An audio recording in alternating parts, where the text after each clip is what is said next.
Зараз я радий представити нашого нового виступаючого. У нас на семінарах є традиція, ми запрошуємо когось із провідних економістів, які можуть поділитися цікавим досвідом. В нас були представники різних інституцій, були зарубіжних університетів, консалтингових компаній, які співпрацюють з НБУ. Зараз у нас в гостях представник Міжнародного валютного фонду в Україні. Напевно, Національний банк – це найбільш послідовна інституція, яка постійно і навіть вже занудно в кожній своїй комунікації розказує, наскільки необхідні Україні структурні реформи і продовження співпраці з Міжнародним валютним фондом, не тому, що це потрібно Міжнародному валютному фонду, а насамперед тому, що це потрібно Україні. Зобов'язання робити реформи взяла саме Україна. Це наші власні зобов'язання, і тому політикам про це потрібно пам'ятати, і ми намагаємося їм постійно це нагадувати. Ну, а вже пан Гоеста Ljungman вже розкаже більш детально, як працюють програми МВФ на прикладі України. Please.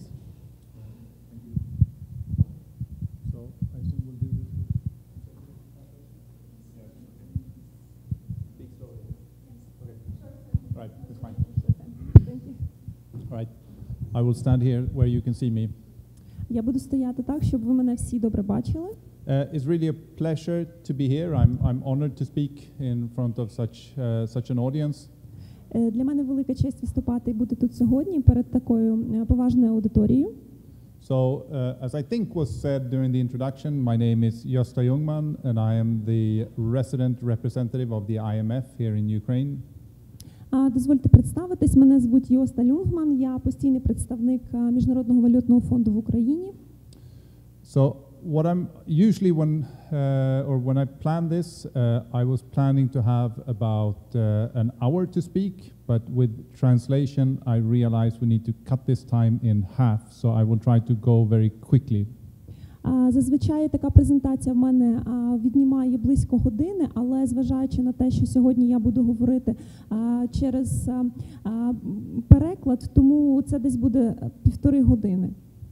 So we will have time at the end to discuss if you have questions or comments, but I also encourage you if something is not clear or if there's something that you want to comment on or some question that you want to ask, that you do interrupt me.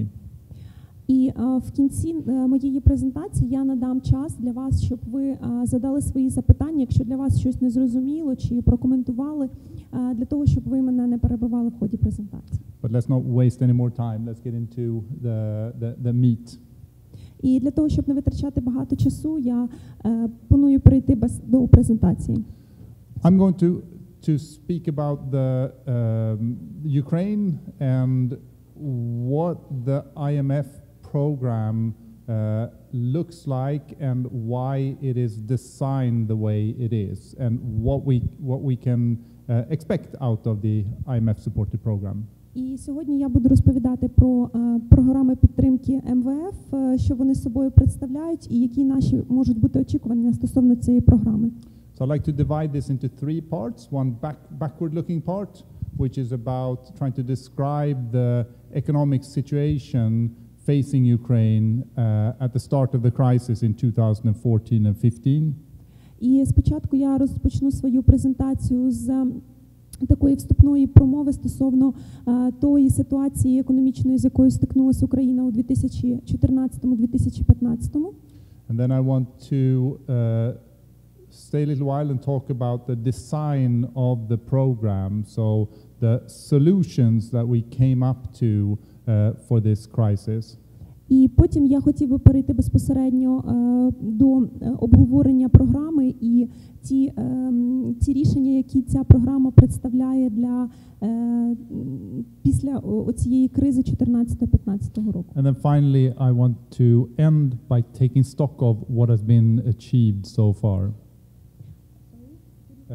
I want to end by taking stock of what we have achieved so far, what has been done. І на завершення я підведу підсумки стосовно того, чого ми досягли і до чого ми прийшли. So the first thing I think that is important to keep in mind is that the problems that caused the crisis in 2014 and 15 were the result of a very long period of poor economic performance, a lack of reform, and bad policy choices. І я хотів би сказати, що результатом цієї кризи в 2014-15, яка сталася, це були результати, так сказати, довготривалі. Це недостатнє економічне виконання, це bad economic performance And poor policy choices and a lack of reforms. Це недостатність реформ і недостатність правильних політичних рішень. So this here is showing is an illustrative chart of where Ukraine is today compared to where it was in 1989, and then comparing that to neighboring countries. And as you see here, Ukraine is still, in terms of GDP, is still below the level it was in 1989. І на оцій ілюстрації ви можете побачити то розміщення України, яке було у 1989-му в порівнянні до 2017 року, і за основу береться дохід на душу населення. And I'm showing this because I want to really illustrate that the problems that we are trying to solve go very deep and will require a lot of effort. І я хочу продемонструвати цю картинку саме тому, що я хочу показати, наскільки глибоко в деталі ми заглиблюємося, щоб зрозуміти ті проблеми, які виникають. But let's turn now to where we were in 2014. The first thing that happened then was that there was a very sharp output drop. І я хотів би сказати, що в 2014 році було дуже стрімке падіння. And this was the result of a loss of competitiveness for Ukrainian exports, partly due to a long period of granting wage increases that were above productivity increases. Я перепрошую. Okay, all right. The output drop that we had in 2014 and 15 had several explanations. І оце падіння, яке сталося в 2014 році, має кілька пояснень. One reason was that wages had been increasing faster than productivity. Wages, it's Wages. Зарплати. Зарплати так зростали швидше, ніж продуктивність. Another reason was a poor business environment. І наступним чинником це був недостатній бізнес клімат, так. That was partly related to corruption. І частково це, звичайно ж, було через корупцію. And then it was also the result of an overvalued exchange rate that was the result of the fixed exchange rate regime. І також це було через переоцінений рівень обміну валют, оскільки він був також і фіксований. And in total, the output drop in these years was close to 20%.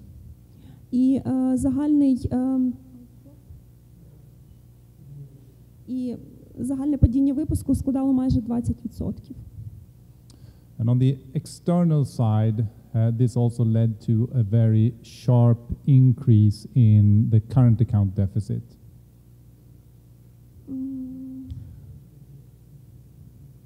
І це призвело до падіння дефіциту платіжного балансу. And this increase in the current account deficit could not be financed by on the financial accounts by inflows of foreign currency. І цей дефіцит платіжного балансу, of currency, Could not be financed by І foreign currency inflows. також вони могли бути профінансовані за рахунок фінансових потоків ззовні. So we see also that capital markets were quickly losing confidence in Ukraine's economy. І як ми бачимо, ринок капіталів він швидко втрачав свою надійність на території України. So we see here the sovereign spreads increasing very rapidly and basically meaning that it was no longer possible for Ukraine to borrow on international markets. І з цього було зрозуміло, що Україна вже більше не може робити позики з міжнародних ринків, міжнародних організацій. So Ukraine was faced by an output crisis, a GDP crisis, a balance of payments crisis, but that wasn't enough. І Україна зіткнулася з кількома видами криз. Це криза платіжного балансу, це криза ВВП.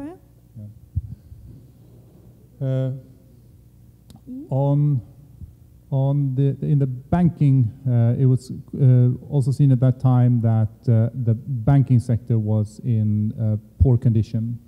І цих криз було, вона на цьому не закінчилося. Також банківська сфера постраждала від цієї кризи. As you very well know, a lot of the banks had a large proportion of their assets were to related parties, so basically banks lending to themselves. І як ви знаєте, в той період більшість банків вони якби робили займ самим собі. And they were also undercapitalized. I'm sorry. Пов'язаними особами, дякую. And they were also undercapitalized, and with many banks being insolvent. І також вони були капіталізовані і неплатоспроможні, дякую. And this was the result of an insufficiently robust framework for supervision and for macroprudential policies. І, звичайно, це ж було також спричинено недостатньо належним наглядом з боку держави. So when bank customers started to realize this, they started to withdraw money from banks, threatening an outright bank run. І, звичайно, що клієнти банків, вони зрозуміли цю ситуацію і почали забирати свої вклади з банків, забирати гроші з рахунків, і таким чином це ще більш поглибло оцю кризу. And banks responded to this by stopping lending. So there was a sharp drop in credit to the economy. І банки відповіли на такі дії тим, що вони перестали видавати кредити і позики. So we have a classic example of macrofinancial feedback loop where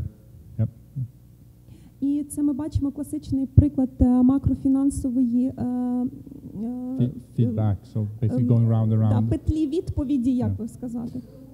Зворотнього зв'язку, так.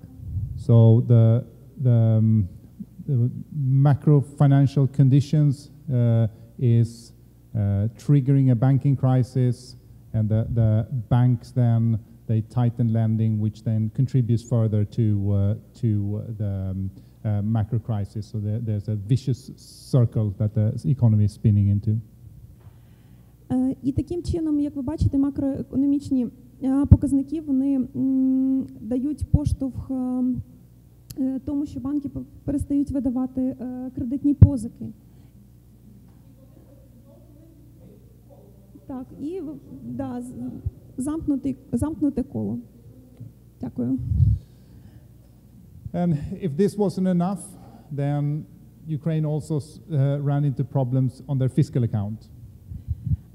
І якщо цього ще недостатньо, то Україна зістикається з проблемою фіскальною. Так розумію? And initially, it may have appeared that things weren't that bad in the budget. І хоча спочатку здавалося, що справи не такі вже й погані у бюджеті, Headline deficits were around 4% of GDP, which is high, but it's could probably be manageable. і Headline fiscal deficits. допоможіть, будь ласка. Headline? Fiscal deficits.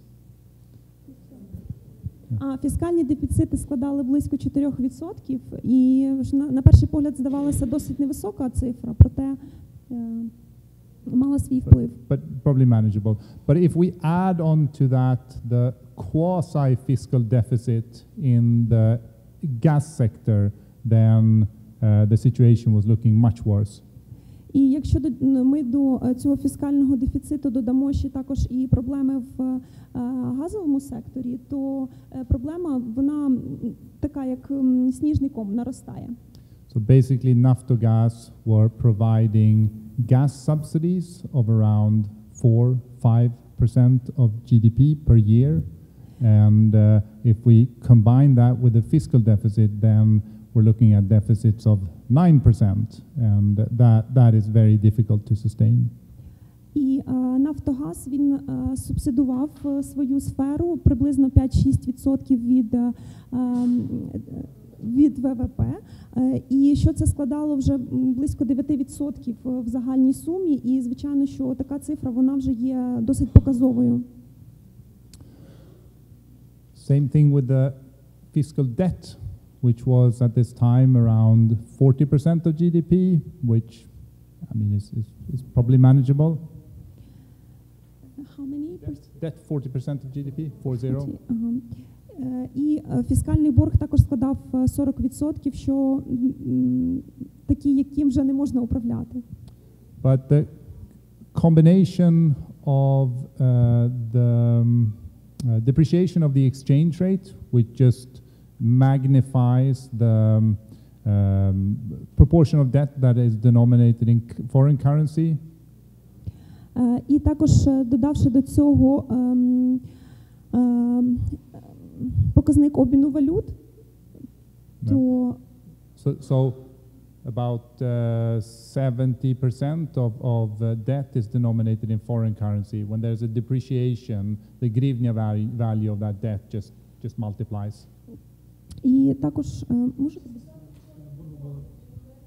Частина боргу була виражена в іноземній валюті, більше 70%. Відповідно, при зростанні курсу гривневий еквівалент роздувався.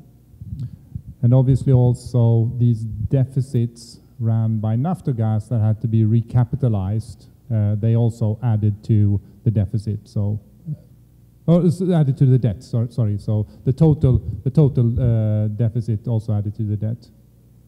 І, звичайно ж, беручи до уваги те, що Нафтогаз повинен був рекапіталізувати, також це збільшувало ще більше оцей фіскальний борг. And while it happened a little bit later, the refinancing of the banking sector, which cost about 15% of GDP, obviously that also added to debt. І, звичайно, фінансування банківської сфери, яке складало близько 50% від ВВП, також було досить значним. So those are all numerator effects of the debt to GDP ratio. І це також збільшувало зовнішній борг у порівнянні з ВВП. But then there was also a denominator effect. І також був інший ефект. Denominator effect. So if you have a ratio, so you have the numerator on top and then the denominator on the bottom. Факт знаменника? Yeah. Ага, був так званий ефект знаменника. As I mentioned, GDP contracted by 20%. So, I mean, if you just take debt to GDP ratio that increases that ratio. І борг у співвідношенні до ВВП складав 20%?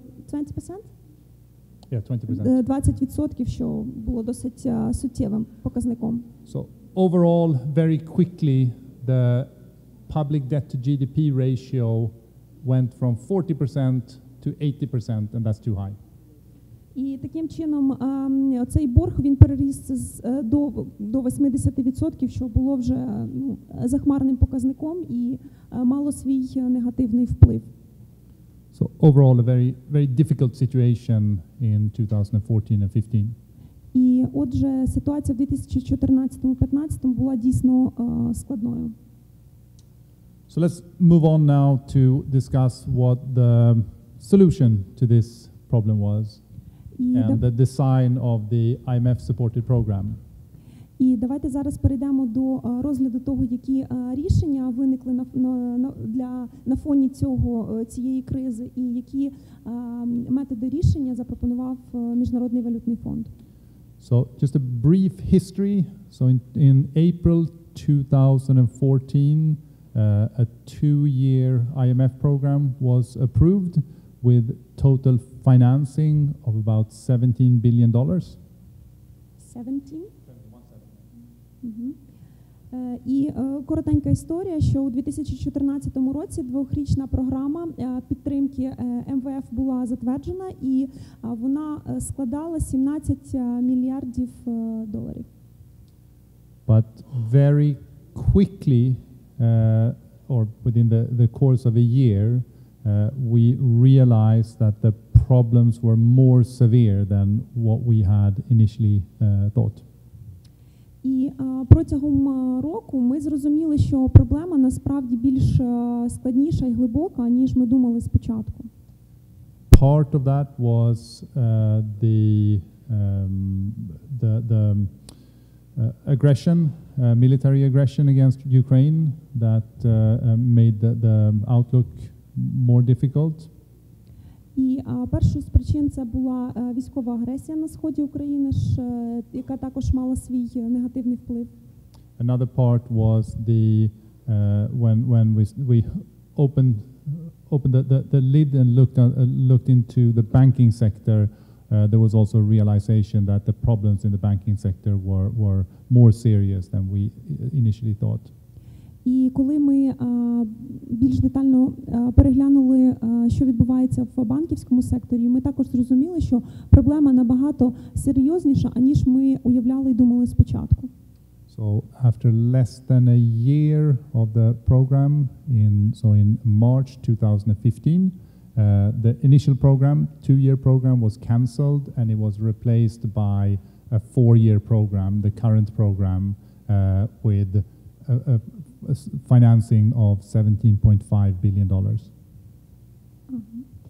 І в березні 2015 року, менше ніж за рік, ми, зрозумівши всю серйозність проблем, вирішили скасувати дворічну програму підтримки і замість цього прийняли 4-річну програму підтримки, бюджет якої складав 17,5 мільярдів доларів.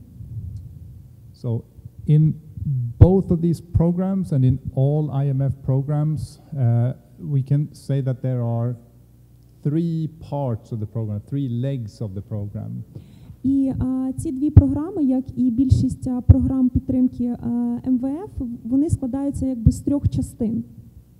The first one is the one that usually gets the headlines, and that is the financing part of it. Headlines, what is it? Headlines. Головне. І перше, це на що перша частина цієї програми розрахована на ті основні проблеми, да, які є фінансової підтримки. And the financing part is, so that's what the lending that the IMF does to countries that have a program, and that's lending that goes to bridging the BOP, the balance of payment gap that has been identified. І друга частина – це позики, які надає МВФ, вони йдуть на погашення розривів платіжного балансу в банках. So those are things like being able to cover the difference between the current and the capital account. Для того, щоб покрити різницю між поточним і кредитним капітальним рахунком. Так, дякую. It also goes to building up reserves, foreign currency reserves to sufficient levels. І також частина з них йде на, скажімо так, на збереження і на будівлю міжнародних резервів. Так. The idea here is basically to buy time. І головна ідея полягає в тому, щоб купити час. So by having access to reserves, as I showed earlier, Ukraine was shut off from international capital markets, and by having access to this financing, they would have more time to sort of gradually implement policies. Тобто ідея полягає в тому, щоб мати доступ до ресурсів, і це відбуватиметься через, якщо я правильно розумію, через те, щоб відрізати від зовнішнього ринку, правильно? Коли відрізані від зовнішнього ринку, мати час для того, щоб зробити необхідні заходи. Дякую. And if we look at the total balance of payment gap for Ukraine, we estimated that to be about $52 billion. І якщо оцінювати розрив платіжного балансу, то він складав десь приблизно 52 мільярди доларів. 52 billion. 52? $52 billion, yeah. 52 мільйона. No, billion. Milliardi. Yeah. And with the two programs, IMF programs combined, the IMF would contribute about $22 billion towards covering that gap. І Міжнародний валютний фонд, він виділив близько 22 мільярдів доларів для того, щоб покрити частково цей розрив платіжного балансу. Yeah. And other international finance organizations, they would contribute with another $15 billion. Інші міжнародні фінансові організації, інституції, вони надали фінансову підтримку у розмірі 15 мільярдів доларів. And then Ukraine also agreed with private bondholders to restructure its debt, and the size of that restructuring was another $15 billion. І Україна також зробила свій внесок, договорившись з приватними банками, щоб вони реструктуризували свої борги, і таким чином борг був реструктуризований у розмірі 15 мільярдів доларів. So with all of this together, Ukraine could then sort of forget about or could relax about its external account and could concentrate instead on resolving the underlying issues that had caused the crisis. І таким чином усі ці фактори, які склалися, надали можливість Україні розслабитись, тимчасово забути про свої зовнішні зобов'язання і сконцентруватися на тих основних факторах і подіях, які спричинили цю кризу 2014-2015 року. And those can be divided into two sets. The first one has to do with macroeconomic policies, and the second one, let me back up and show this instead. The first one has to do with macroeconomic policies, the other one has to do with structural reforms. І ці два основних елементи, на які повинні була сфокусуватись Україна, це були макроекономічна політика, а також проведення структурних реформ. I don't think I need to convince you that mundane topic like macroeconomic policy is important, but let me say a few words about it anyway. І я думаю, що для вас не потрібно переконувати в тому, що макроекономічні показники є дуже важливими, але проте я хотів би сказати кілька слів. This is showing here two cases. It's showing Ukraine, which is historically has been a boom and bust economy, partly due to the macroeconomic policies that were pursued, and then Poland that has followed a much more orthodox macroeconomic management.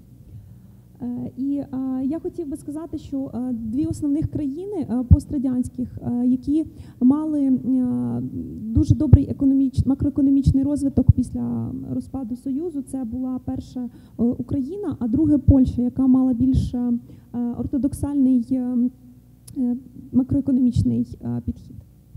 So what we see is in the period between 2000 and 2016, 8 of those years, Ukraine were in recession. For Poland, it was 0 years.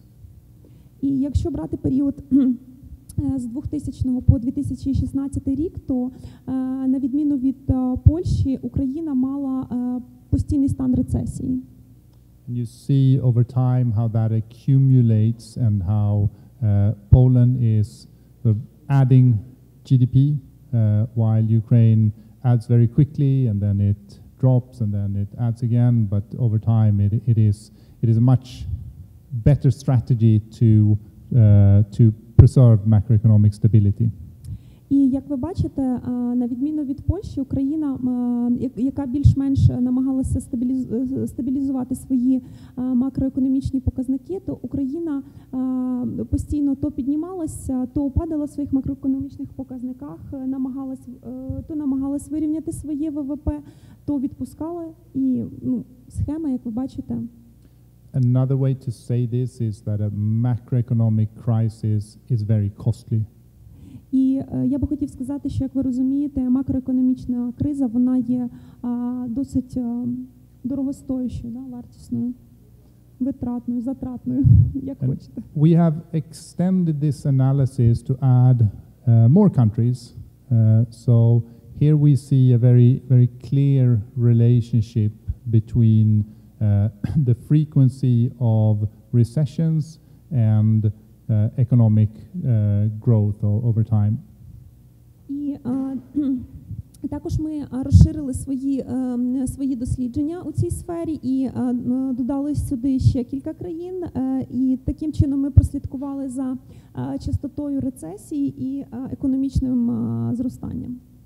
So for Ukraine, it should be a priority to preserve macroeconomic stability. І для України є дуже важливим для того, щоб зберегти і консервувати свою макроекономічну стабільність. Avoid pro-cyclical monetary and fiscal policies. Запобігти проциклічній фіскальній і валютній політиці. And in this context we're very pleased and we're impressed by the commitment of the NBU towards keeping inflation low and stable. І ми бачили, наскільки відданим Національний банк України був для того, щоб зберегти на певному рівень інфляції. And the Ministry of Finance has also done a good job to reduce the fiscal deficit, although now I think we see some risks in that area. І також Міністерство фінансів також гарно виконало свою роботу для того, щоб скоротити фіскальний дефіцит. Дякую. So just summary, the policy mix under the program is a very orthodox macro approach to resolving Ukraine's economic situation. І як ви бачите, оця програма підтримки, вона є змішаною з класичною ортодоксальною підходом і для того, щоб стабілізувати макроекономічні показники в Україні. And the third leg has to do with the more underlying structural imbalances in Ukraine. І третє, з чим ми повинні були співпрацювати, над чим повинні були працювати, це такий дисбаланс у структурі в Україні. And again, we are here informed by a wide cross-country analysis showing a clear correlation between structural reforms and economic performance. І провівши оцей аналіз, ми побачили чітке співвідношення і взаємозалежність між структурними реформами і економічною стабільністю, економічним виконанням.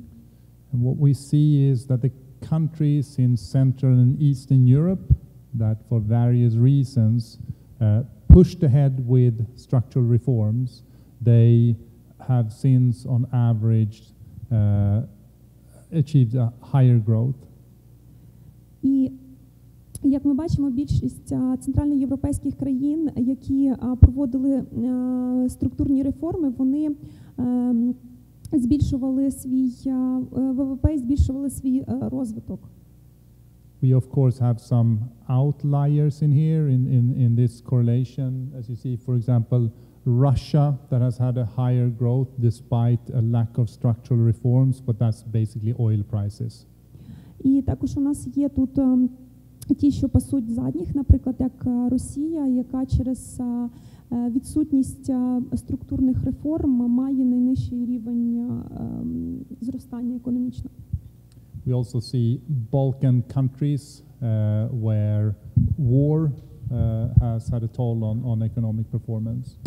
І також це Балканські країни, де була в 90-х роках війна, також що мало свій вплив на розвиток, економічний розвиток цих країн. But overall the relationship is robust. І як ми бачимо, всі ці співвідношення, вони є досить стійкими. And just breaking this down, showing here the contrast between Poland that has been performed very well economically and Ukraine that still has this growth ahead of itself. We see the difference here between if we break down the structural reforms. І на цьому слайді ми можемо бачити різницю в показниках між Польщею, яка пішла далеко вперед, і Україною, яка намагається проводити структурні реформи і штовхає себе вперед. So let me see how much time we have. So I was going to go through the structural reforms that have been prioritized in the program. I will do this very quickly. So if you want me to stop on any one of them, please interrupt me. Я хочу пройтися досить швидко по тим топ-пріоритетним структурним реформам, які були відзначені МВФ. І якщо у вас будуть якісь запитання стосовно будь-якої з них, будь ласка, перервіть мене і я поясню. So the first important structural reform has been to strengthen the central bank, the NBU. And more or less model the NBU on sort of a standard Western central bank. І перше і одна з основних топ-пріоритетів це було посилення впливу центрального банку, яке було навіть більше бажанням не самого центрального банку, а міжнародних центральних банків. До рівня. Да, це, дякую. Неправильно зрозумів. This reform has been вимога до МБУ, так, привести до міжнародних стандартів, скажімо так. Дякую. This reform has been truly impressive in terms of strengthening independence, introducing modern governance, reducing the headcount, improving transparency, and changing the monetary policy regime. І такі зміни стосовно посилення впливу Центрального банку, вони були вражаючими з точки зору посилення незалежності НБУ, також впровадження сучасного управління банку, також стосовно заходів монетарної політики, які запроваджувалися НБУ і так далі. Відкритості, так, прозорості Центрального банку. I think that there's two very important aspects of this. The first one, as I tried to persuade you of earlier, macro stability, and that an important component of that is monetary policy is absolutely crucial to long-term economic performance. І одним із цих чинників це була нормалізація і стабілізація макроекономічних показників, оскільки вони є досить важливими. Could you please repeat? Maybe I missed something. The first aspect of this is just that good monetary policy is important for long-term macroeconomic performance. І перший аспект, який є досить важливим, це стабілізація валютної політики, яка є дуже важливою. The other aspect of this, which is also encouraging, is I think the reform of the MBU clearly demonstrate that it is possible to reform and modernize Ukrainian institutions. І другий аспект – це те, що реформування НБУ демонструє нам, що дійсно реально модернізувати всі інституції і органи державної влади в Україні і модернізувати їх. If this is possible in the MBU, why isn't it possible in the tax administration or the Ministry of Economy or anywhere else for that matter? І якщо такий приклад, який продемонстрував НБУ, зробив це можливим і реальним, чому неможливо втілити такі реформи і зміни, наприклад, в Міністерстві економіки або Державній фіскальній службі і в інших органах влади? The other important reform has been to address the financial sector, the banking sector. І інша реформа, яка була направлена на покращення банківської сфери, фінансового сектору. The results speak for themselves. І результати говорили самі за себе. About more than half of the banks that were active in 2014 have been closed down, and those that have been closed down are the ones that have been insolvent and where the owners did not want to contribute more capital.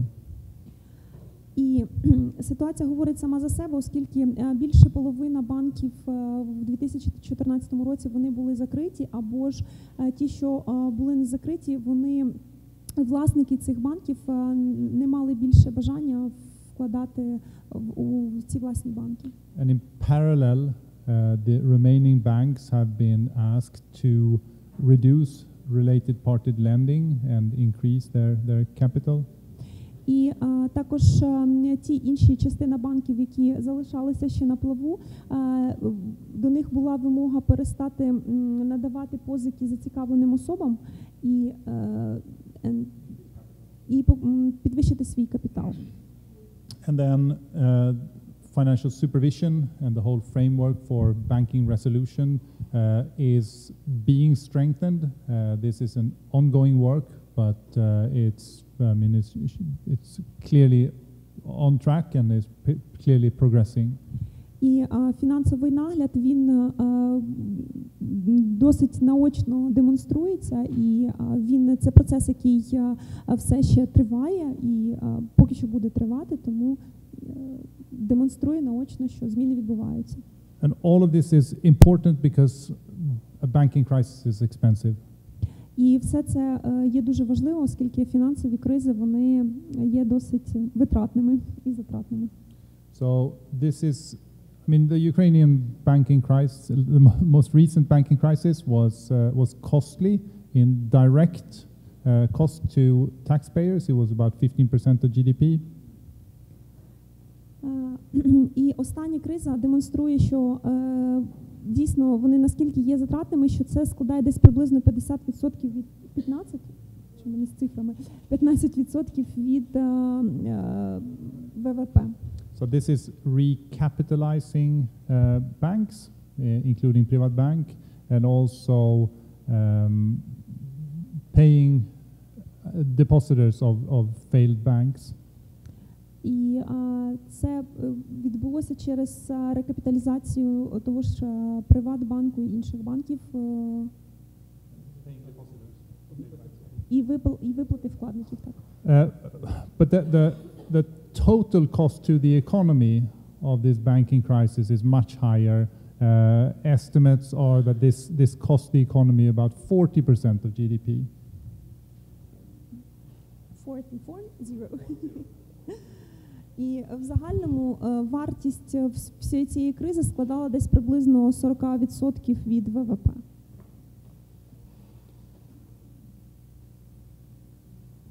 Then another important area, I said that if the MBU can change, why shouldn't other government institutions be able to change? And this is important. It's important to improve the efficiency of government institutions. І, як я вже сказав, якщо НБУ мало змогу змінитися, чому інші державні органи влади не можуть це зробити, це є дуже важливо для ефективності державного управління. Так. And we see in cross-country studies a clear correlation between the efficiency of government and economic performance. І провівши дослідження в різних країнах, ми виявили співвідношення між ефективністю уряду, ефективністю управління і економічними показниками. So important reforms have been to reform and modernize the tax administration that unfortunately has not yet started. І одним з важливих змін і реформ, які повинні були відбутись, це була саме фіскальна сфера, проте реформи так і не почались. It's also to strengthen the budget process, something which is important, but which is also taking time. Також це зміни в бюджетному процесі, оскільки вони є дуже по часу затратними, тривалими, так. Energy sector reforms are also important because they are they're a drag on the economy, or current energy policies are a drag on the economy. І сектор енергетики також повинен бути реформований, оскільки він має досить великий вплив на економіку держави. So Ukraine has a long history of subsidizing the use of energy, and that has been historically been done by selling gas and gas-generated heat at below market prices to the population. І одним з факторів це те, що Україна вже протягом довгого історичного часу субсидує газовий сектор, продаючи населенню газ нижче ринкової вартості. And this model of subsidizing energy consumption is inefficient. First, because it doesn't specifically target those who need the subsidies, but also because it doesn't provide the right incentives to conserve energy or to become energy efficient. І таке субсидування газового сектору і взагалі енергетичного сектору в Україні є неефективним, оскільки він, по-перше, не є ефективним, а по-друге, він не сприяє тим ініціативам задля збереження енергії. Енергозбереження, так. So this has also been an important reform in the IMF program, is to introduce market-based prices for energy, and in particular for gas, and at the same time improve the subsidy system so that it reaches those poor and vulnerable households that have a need for subsidies. І однією з основних реформ, які були зазначені МВФ, це саме реформа енергетичного сектору, і це покращення, верніше надання, продаж газу населенню за ринковими цінами. Це перше. І друге, покращення сектору субсидій, надання субсидування, так, населенню. We have been successful. We were able to harmonize and bring all prices to market level in 2016, but since then there have been some slippages, so we need to resolve this issue one more time. І, в принципі, нам це вдалося. Ми досягли своєї мети стосовно продажу газу населення за ринковими цінами в 2016 році. Privatization is another issue. So here what we find is in cross-country studies there is a relationship between the government footprint in the economy and economic growth. І також наступне питання, це яке було важливим, це приватизація, оскільки, зважаючи на ті дослідження по країнам, які ми провели, також воно нам наочно продемонструвало зв'язок між слідом або управлінням всередині держави з economic growth, yes? З економічним зростанням. Yeah. So a large state-owned enterprise sector tends to be correlated with lower growth, and this is also an explanation for the insufficient economic performance in Ukraine. Sorry, they are talking issue. Да. Кажуть, да. Якщо можна, я буду фрагментами речення говорити, ви будете перекладати, добре? Да. Тому що досконало не скажу англійською. Питання стосується ринкових цін на газ. The issue is market price for gas. Так. Чому представники МВФ вважають, що в Україні не можна допускати ціни на газ нижчі за світові, тоді як у нас ціна праці нижча за світову, скажімо, такі фрагменти. Why the representatives of IMF don't think that it's possible, yes, to help to sell the gas for a population for the prices lower than market prices, because as well the labor price in Ukraine is lower than the world. Багато цін в Україні значно нижчі, ніж світові. Чому саме нижча світова ціна на газ більше всього турбує МВФ? And the prices in Ukraine are as well lower than all over the world. Why IMF is disturbed with this issue of prices? When you said the labor cost, did you mean the wages? Yes. Yeah, wages. Okay. So I mean, it's a good point that a large part of the Ukrainian population is poor and have difficulty in paying for the most basic goods and services that they need. Звичайно, що в Україні більша частина населення, вона є бідною і мусить платити за велику кількість грошей за ті послуги, які надаються їм, за товари і послуги. This is something that we were very aware of when we initiated these discussions back in 2014. І, звичайно, що ми були свідомі тієї ситуації, яка була, коли ми розпочинали цю розмову у 2014 році. So the agreement was that in parallel with bringing all prices of gas to the market level, there would be an expansion of the subsidy scheme for those poor and vulnerable households that needed some support in paying for their energy consumption. І ми досягли домовленості того, що буде змінена трошки система субсидування. Тобто субсидії будуть отримувати ті домогосподарства, які в цьому дійсно нуждаються, я не знаю, як сказати, потребують, дійсно цього потребують. Back in 2014, there were about 800,000 households that received utility subsidies.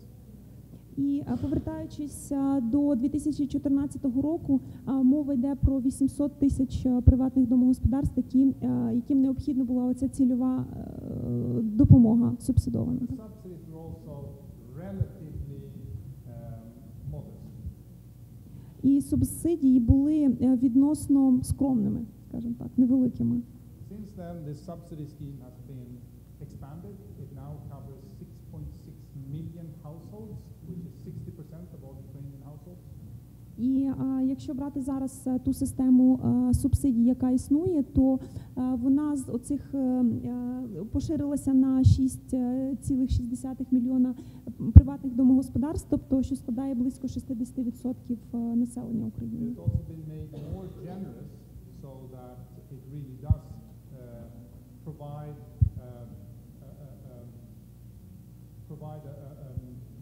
subsidies that will cover the energy use. І таким чином ми досягли того, що субсидії будуть покривати саме витрати на споживання енергії. Why is this a better model to just give subsidies to the poor households, but ask the richer households to pay the market price? І чому саме ми обрали таку модель, що субсидії надаються більш бідним так домогосподарствам, а більш багаті повинні платити ринкову ціну за газ? I think there are two important reasons. Були дві основні причини. The first one is to avoid spreading resources thin.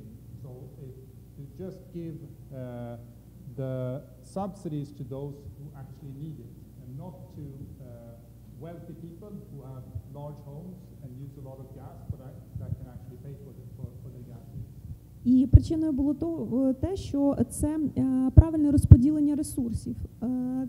Тобто більш бідні домогосподарства, вони отримували субсидії, а більш багаті, чому? Якщо вони можуть заплатити за газ, чому вони повинні користуватися на таких же самих основах, як і бідні?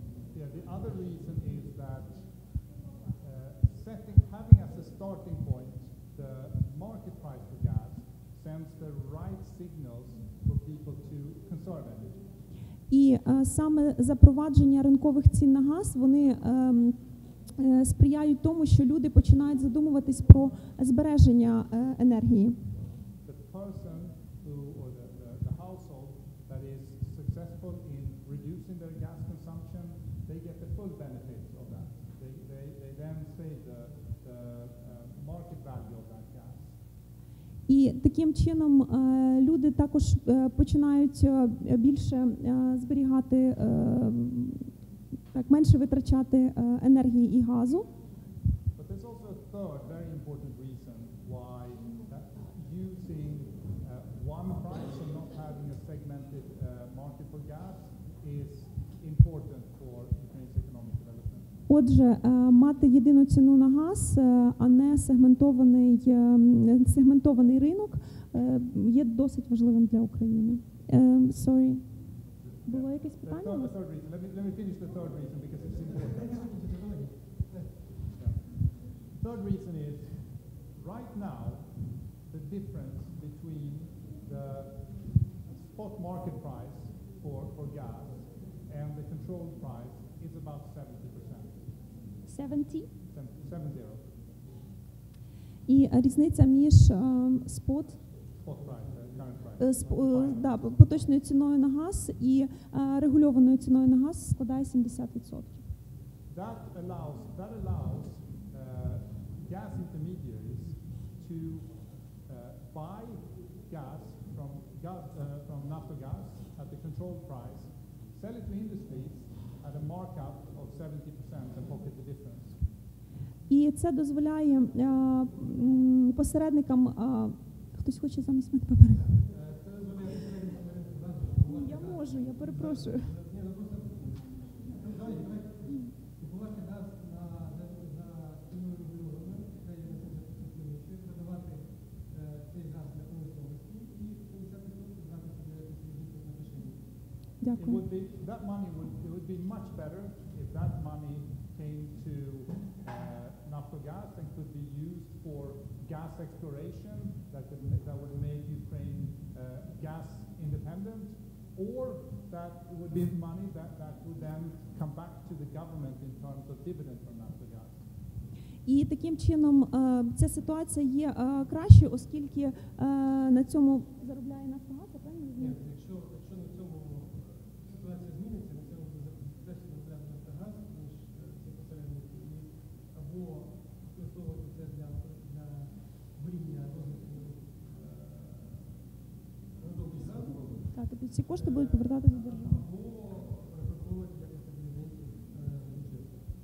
So that's the short version of why this is such an important reform for us. Отже, це такий невеликий кусочок, який демонструє, чому саме реформування газового сектору є досить важливим для України.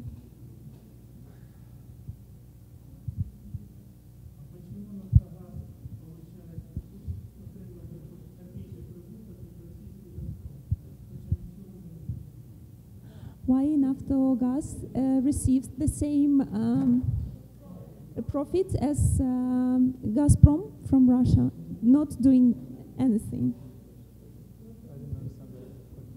Давайте дуже ширше питання. They say it's a very philosophic question, so let's discuss it I later. shouldn't have included this topic in the presentation, that's clear.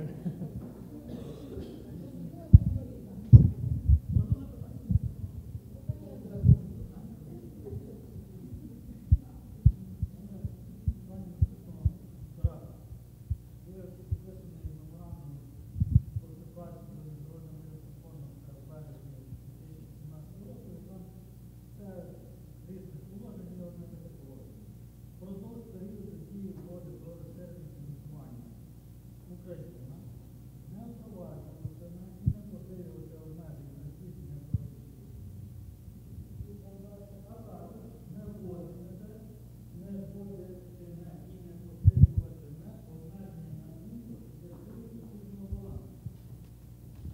Я хочу, щоб ви пояснили заборону дій вводити, наприклад, імпортні методи для того, щоб вирівняти платіжний баланс і сальдо дефіцит бюджету. So in a memorandum that was signed in 2017, there was a lot of provisions, and one among that provisions was that will not а є оце англійською мовою? Я не можу таке перекладати. Will not Тому обмеження на імпортні методи може бути. why Ukraine cannot Мета імпорт на імпорт.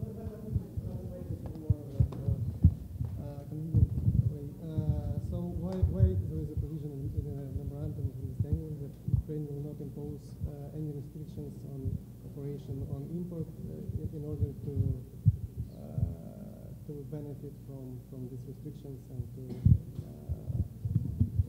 to close current account gap.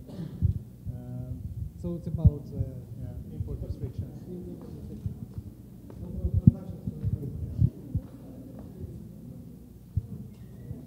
Can I just give a very short answer, and then if we have time, we can get back to this issue. Я зараз коротко дам відповідь на ваше запитання і буду рухатись далі по презентації. Якщо залишиться час, я більш детально вам поясню.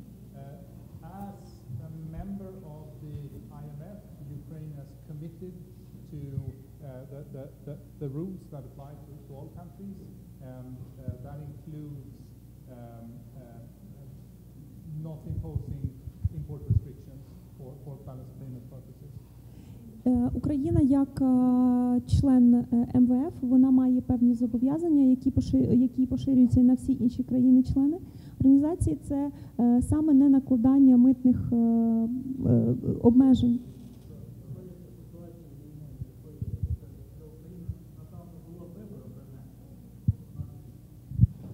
Taking into account so we have a bit different situation, taking into account the military aggression.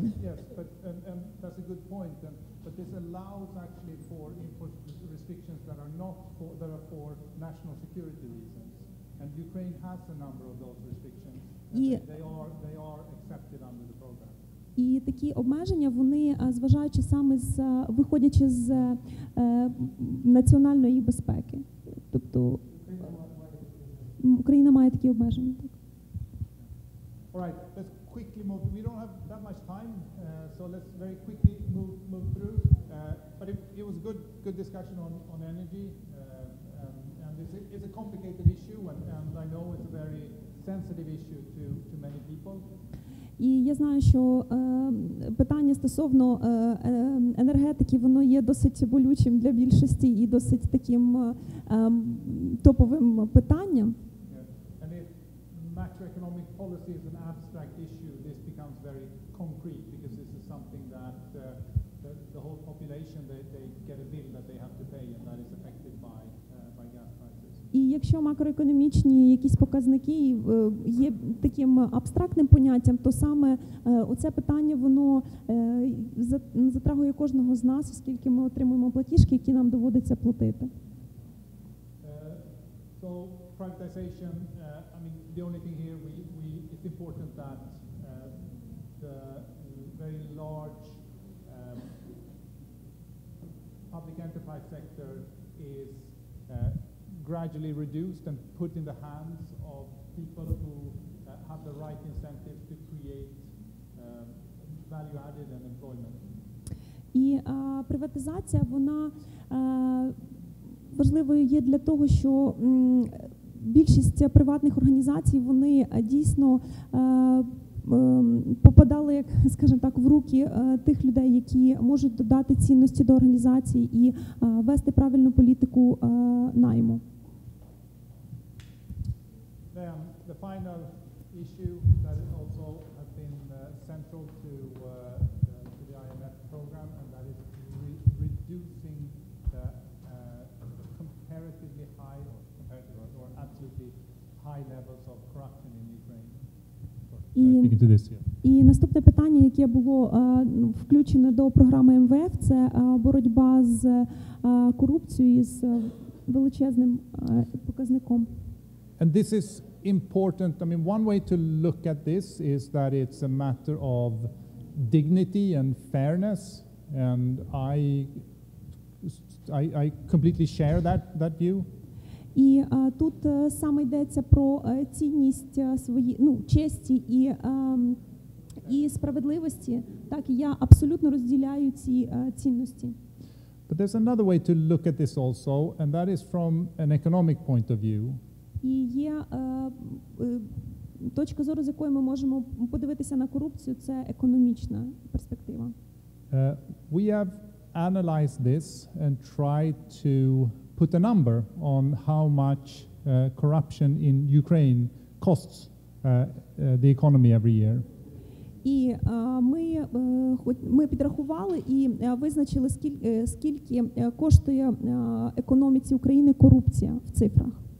And if Ukraine was able to successfully reduce the level of corruption to the average EU level, then GDP growth would be 2% higher each year.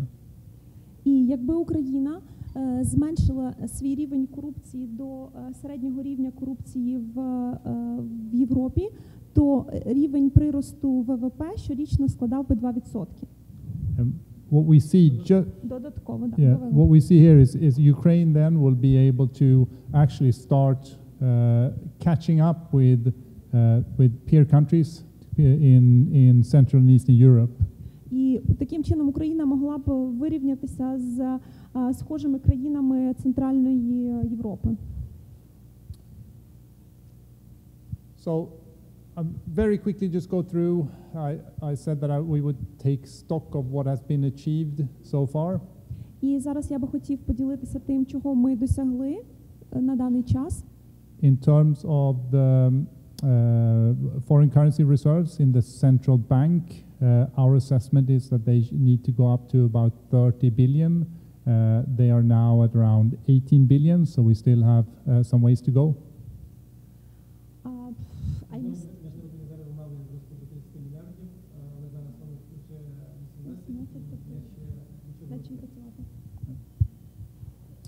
We see also growth, we're very happy to see growth returning. So we have growth rates of 2-3%. І ми дуже раді спостерігати показник зростання, який складає 2-3%. But still GDP is below the 2007 level. So it's still about 15% below where it was in 2007. So growth needs to accelerate more. Але проте рівень зростання ВВП залишається нижчим, ніж він був у 2007 році на 15%. Отже, ми бачимо, що потрібно прискорити зростання рівня ВВП. This is necessary. So we see Ukraine that should catch up with countries like Poland and Slovakia.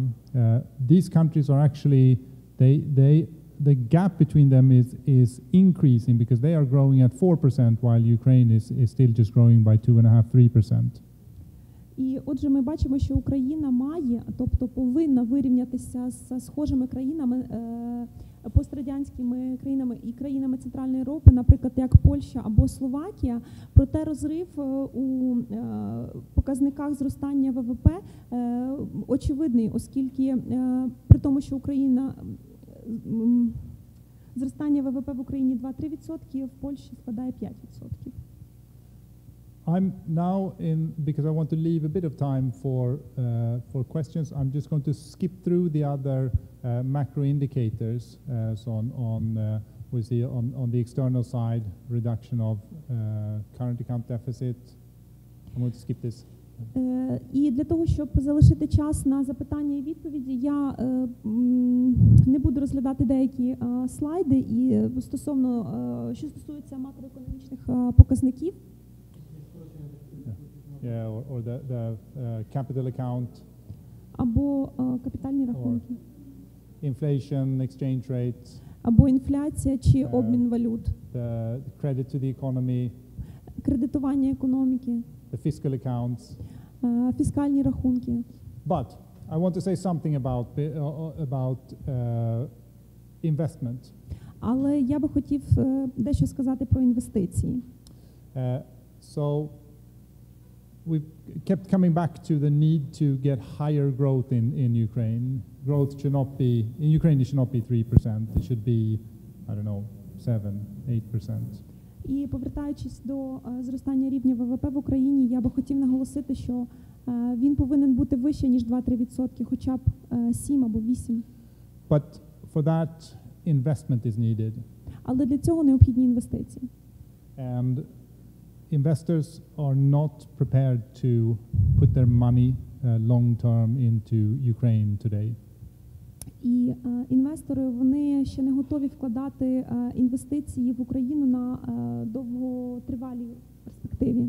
And when we look at business surveys and we look at the top 10 obstacles that potential investors see in Ukraine, the top 3 are always lack of property rights, the uncertainty about fair judicial treatment and corruption. І провівши дослідження, ми виявили топ-10 перешкод, які заважають інвесторам вкладати в гроші в Україну. І топ-3 основних перешкоди – це перше була недостатність права власності, друге – це судова система недосконала, і третє – це корупція. So these things need to be addressed. if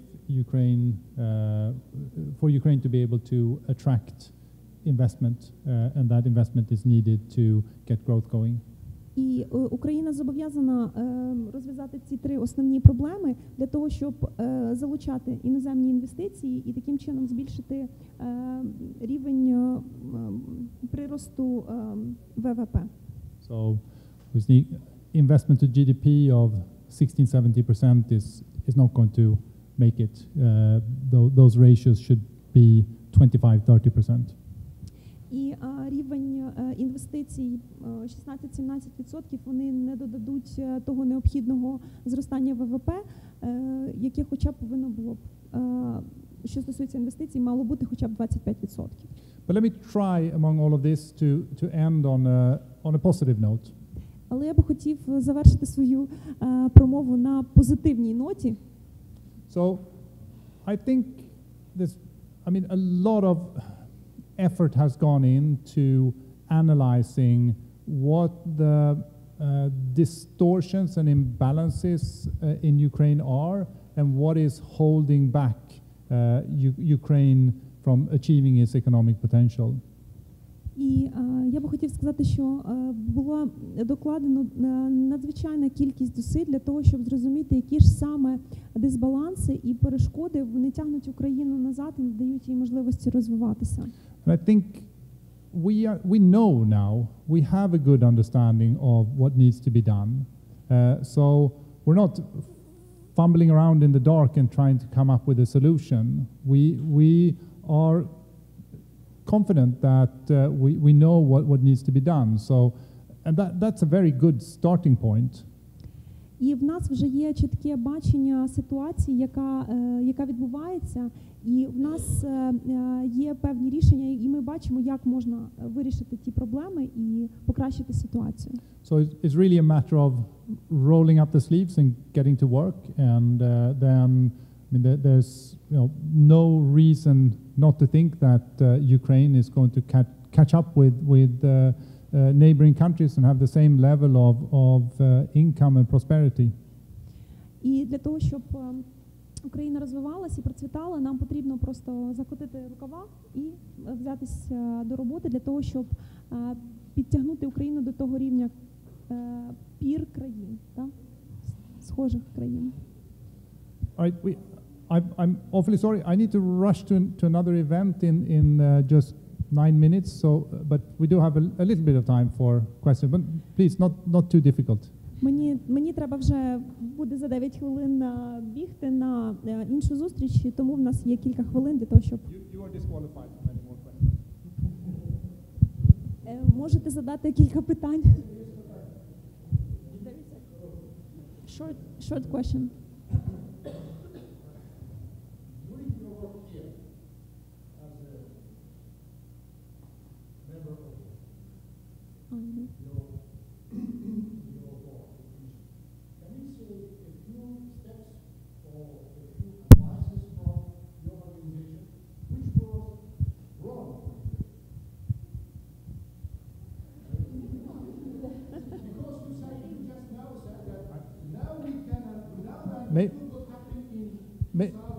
Maybe you have something in mind.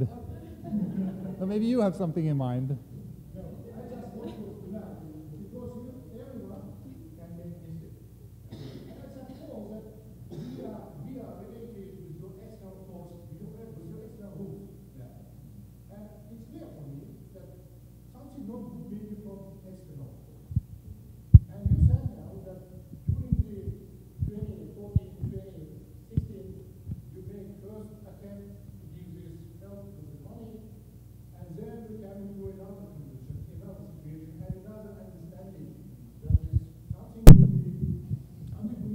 Yeah, but I think to clarify that, I think that.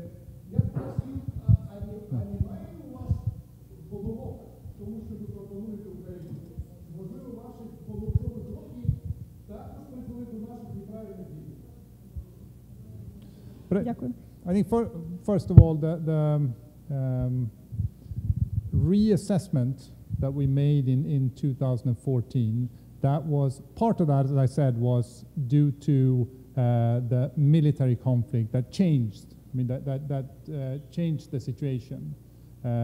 The other was gaining a deeper understanding of the magnitudes of the problems in the financial sector.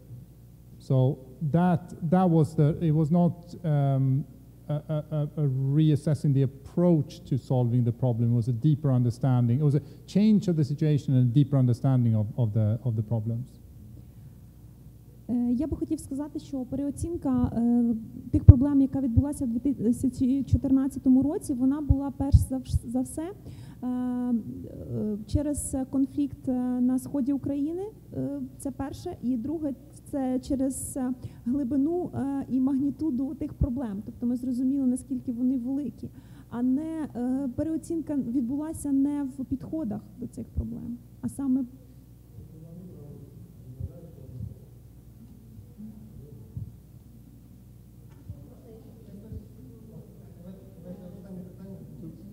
Пожалуйста, не предусмотрено ли условиями договора увеличение и изменение процентной ставки в большую сторону в случае, когда темпы роста ВВП в Украине увеличатся?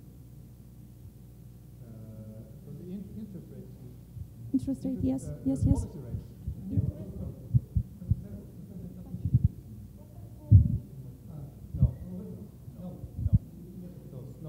Those are set. So the conditions for the credit that from the IMF, those are set by rules that apply to equally to all programs. They're not Ukraine specific in any ways. Тобто всі, да, для всіх однакові ставки по кредитам, для всіх країн.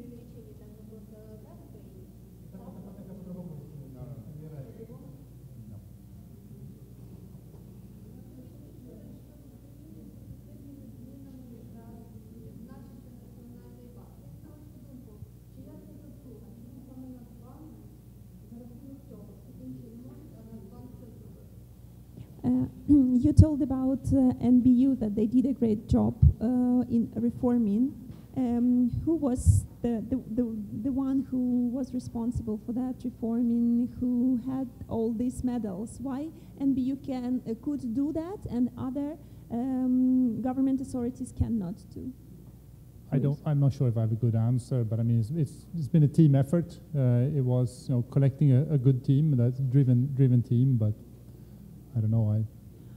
Я не можу дати чітку відповідь, але я думаю, що це, звичайно ж, сама команда всередині, яка прагнула цих змін і яка була драйвером цих змін.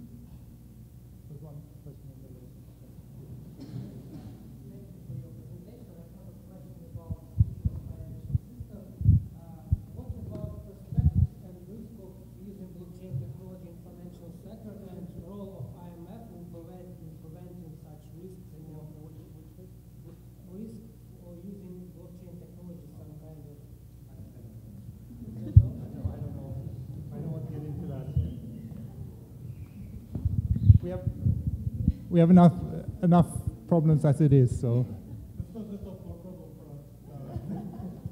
maybe it will be in the future. Who knows? But У вас питання було про використання? one final question then.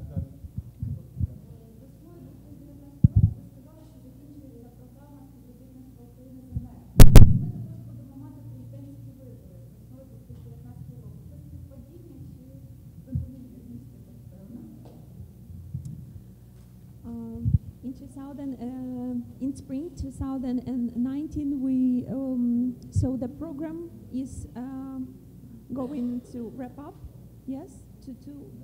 Yeah, understand. And we have the presidential elections. Is it coincidence? Yes. Or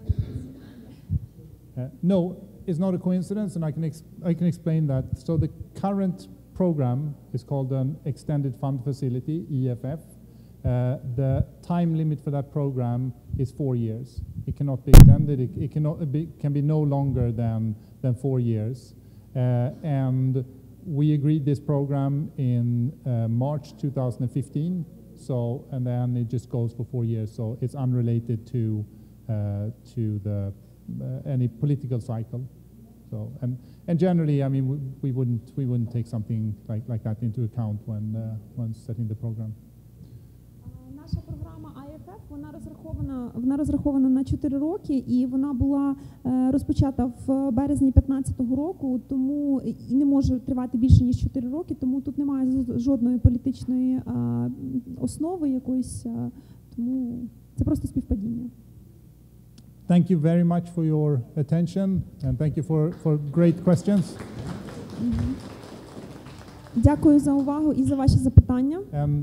Hope to run into you again so we can continue the discussion. Мені вже треба бігти, тому я думаю, що продовжимо якось ще іншим разом наші обговорення.